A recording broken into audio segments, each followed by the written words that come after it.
Kuku kids channel. एक बार चंदरपुर नाम का गांव था।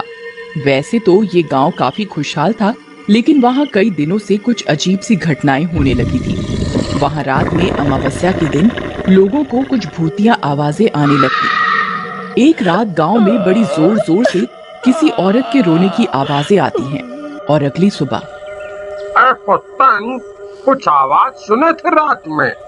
पहले तो इतना जोर से नहीं आवत रही, लेकिन कल तो बहुत जोर से आ रही थी। धत, अब ये काम रह गया है। रात भर जाग कर चौकीदारी करे कि क्या आवाजें आ रही थी। तुम भी ना राजू भाई, हम तो तोरी भाभी के साथ रहे। रात भर उसी के खर्राटे की आवाज आवत है। अरे ना ना ना पुत्तन भैया, हम सही कह रहे हैं। रात में बहुत आवाज आ रही थी, किसी औरत के रोने की। हम ही नहीं कहते हैं, गांव के और लोग भी बतावत हैं यही बात। लेकिन पुत्तन राजू की बात पर कोई ध्यान नहीं देता और वहाँ से चला जाता है। उसी गांव में कल्लू और गोरी नाम के दो पति पत्नी रहते थे। दोनों एक दूसरे से बहुत प्यार करते थे। हाय मेरी जान, अगर तुम न होती तो मेरा क्या होता?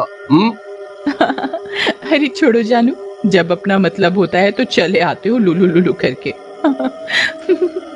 फिर एक दिन गोरी को अपने माँ बाप की तबीयत खराब हो जाने का पता चलता है। कल्लू, माँ और बाबूजी की तबीयत खराब है, हमें आज ही उनसे मिलने जाना पड़ेगा। हाँ गौरी, हमें आज ही जाना चाहिए। ऐसा कहकर गोरी और कल्लू गोरी के माँ बाप के घर जाने के लिए निकल पड़ते हैं।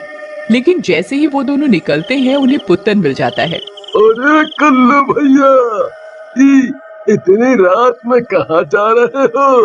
दोबारा हनीमून का इरादा है क्या? अरे क्या पुत्तन भैया, जब देखो तुमको तो ठरकपन सूझत है। अरे तोहरी गौरी भाभी के अम्मा बाबूजी की तबीयत खराब है, उन्हीं से मिलने जा रहे हैं। बात तो ठीक है तुम्हारी कल्लू भाई, लेकिन आज अमावस है। हमारी मानो तो कल सुबह चले जाना। रात का मामला है और रास्ते में वो भुतवा जंगल भी आता है। और सुना है कि अमावस की रात भूतों और चुड़ैलों की शक्ति काफी बढ़ जाती है। और आज तो अमावस ही है। अरे यहाँ मेरे माँ बाप की जान जा रही है और तुम दोनों प्रपंच करने में लगे हो। चुपचाप चले चलो, नहीं तो मैं चुड़ैल जरूर बन जाऊंगी। गोरी की ये बात सुनकर कल्लू और पुत्तन दोनों डर जाते हैं और कुछ नहीं बोलते। उसके बाद गोरी और कल्लू दोनों गोरी के घर जाने के लिए निकल पड़ते हैं। लेकिन कल्लू पुत्तन की बात सुनकर अंदर ही अंदर काफी घबरा जाता है।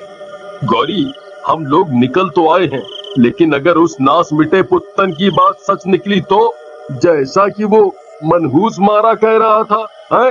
हे भगवान, ना जाने कैसा पति मिला है मुझको। अरे तुम्हें इतना डर लग रहा है तो अभी वापस चले जाओ और उस नास मिटे दोस्त पुत्तन से जाके लिपट जाओ, लेकिन मैं तो जाऊंगी। गोरी को गुस्से में देख कल्लू कुछ नहीं कहता और चुपचाप चलने लगता है। लेकिन कल्लू को कुछ डरावनी आवाजें सुनाई देती हैं। अरे गौरी, तुमने कुछ आवाज सुनी? कैसी आवाज? तुम आज घर चलो, वहीं बताती हूँ तुम्हें। इतने डरपोक आदमी तो मैंने आज तक नहीं देखा। तभी कल्लू को एक चुड़ैल जैसी औरत दिखाई देती है, लेकिन वो गोरी के डर से कुछ नहीं बोलता। वो चलते चलते गोरी के गांव के पास पहुंच जाते हैं। तभी गोरी के माँ बाप बाहर आते हैं। अरे नहीं गौरी बेटा, कुछ नहीं, थोड़ी सी तबीयत खराब है। लेकिन ऐसा कुछ खास नहीं है। तभी पिताजी की नजर कल्लू पर पड़ती है। और कल्लू बेटा, कैसे हो? डरने की आदत टूटी या नहीं कि आज भी रात में डर लगता है? अरे क्या पिताजी, मैं कहाँ डरता हूँ। मैं अपने गांव का सबसे बहादुर मर्द हूँ। चलो अभी रास्ते का हाल बता दूंगी तो बेइज्जती हो जाएगी यहाँ पर, चूहे कहीं के। उसके बाद दोनों कमरे में चले। रात में अरे गोरी डार्लिंग, याद है मैं पहली बार तुमसे इसी कमरे में मिला था? तो क्या करूं, उसी दिन का अफसोस है मुझे जो तुम जैसा निकम्मा पति मिला। कल्लू उसकी डरावनी आवाज सुनकर डर जाता है और सो जाता है। रात में सोते समय उसे अपने बेड के पीछे से कुछ डरावनी आवाजें आती हैं। अरे मर गया रे, ये कैसी डरावनी आवाजें हैं। लेकिन इस गौरी को बताऊंगा तो मेरा खून पी जाएगी।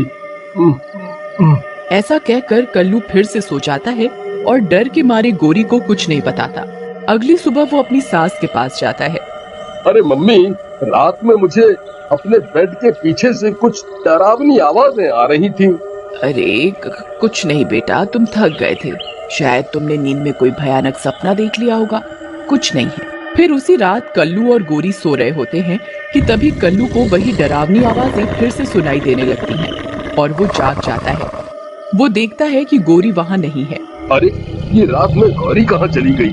एक तो ये डरावनी आवाज मेरा पीछा नहीं छोड़ रही, ऊपर से ये गौरी जाने कहाँ चली गई। कल्लू गौरी को यहाँ वहाँ देखता है लेकिन उसे गौरी कहीं नहीं दिखती। हे भगवान, ये रात में गौरी कहाँ चली गई? तभी कल्लू को दोबारा से वही डरावनी आवाजें सुनाई देती हैं और वो बेड के पीछे झांकता है। उसकी आंखें डर के मारे फटी रह जाती हैं। गौरी एक चुड़ैल में बदल चुकी होती है। अरे मर गया रे, क्या ये गौरी तो चुड़ैल निकली। अब मैं क्या करूं? ऐसा कहकर कल्लू कमरे से भागने की कोशिश करता है लेकिन दरवाजा जोर से बंद हो जाता है। तभी कल्लू का लॉकेट बाहर निकल जाता है। चुड़ैल बनी गौरी लॉकेट देखते ही बेहोश हो जाती है। कल्लू उसे उठाकर बेड पर लिटाकर उसे बांध देता है। कुछ देर बाद चुड़ैल को होश आता है।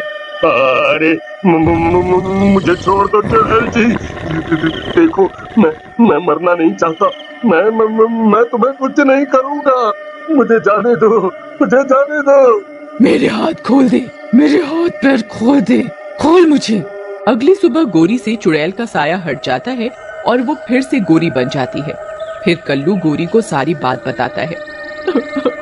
एक काम करिए जी, आप मुझे उसी जंगल में छोड़ आइए, नहीं तो शायद मैं किसी रात आपकी जान न ले लूं।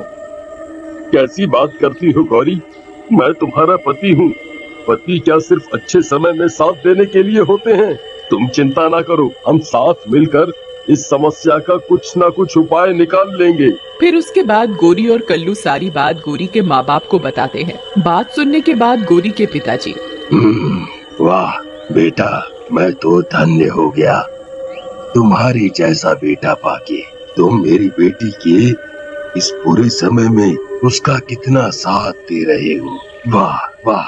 अरे पिताजी, मेरी वाह वाह में समय मत बर्बाद करो, बल्कि ये बताओ गौरी को ठीक कैसे करना है कोई उपाय? बेटा एक उपाय तो है, तुम कान इधर लाओ। गौरी के पिताजी कल्लू के कान में कुछ बोलते हैं। उधर रात फिर से हो जाती है। ये जी, मैं तुमसे फिर कह रही हूँ, तुम यहाँ से चले जाओ, कहीं मैं तुम्हारी जान न ले लूं। ये चुड़ैल फिर से हावी हो जाएगी मुझ पर। चुप करो और मैं जो कर रहा हूँ करने दो। तभी कल्लू एक रस्सी लाता है और उसे एक बेड से बांध देता है। फिर जैसे ही रात होने लगती है, गौरी चुड़ैल बनने लगती है और वो डरावनी आवाजें निकालने लगती है। तभी गौरी के पिताजी वहाँ आ जाते हैं। वाह शाबाश बेटा, वाह। बस अब इस गौरी को मंदिर तक ले जाना है, बस उसके बाद तो सारा काम बजरंग बली ही कर देंगे। उसके बाद गौरी के पिताजी और कल्लू बंधी हुई चुड़ैल को उठा लेते हैं और हनुमान जी के मंदिर लेकर जाते हैं। हनुमान जी को देखकर चुड़ैल घबरा जाती है। अरे नास मिटो, ये मुझे कहाँ ले आए, मुझे छोड़ दो, मैं इस लड़की को भी छोड़ दूंगी, मुझे छोड़ दो। लेकिन तभी कल्लू एक और रस्सी लाता है और उससे गौरी और बजरंग बली को बांध देता है। छोड़ दो मुझे, जाने दो, छोड़ दो मुझे। रुक जा, ऐसा मत कर, रुक जा दुष्ट। लेकिन कल्लू उसकी एक बात नहीं सुनता और रस्सी बांध देता है। रस्सी के बांधते ही चुड़ैल का शरीर जलने लगता है और गौरी का शरीर वापस आने लगता है। छोड़ दो, मत करो। थोड़ी ही देर में चुड़ैल पूरी तरह जल जाती है और गौरी का शरीर चुड़ैल से मुक्त हो जाता है। कल्लू मैं ठीक हो गई, पिताजी मैं ठीक हो गई।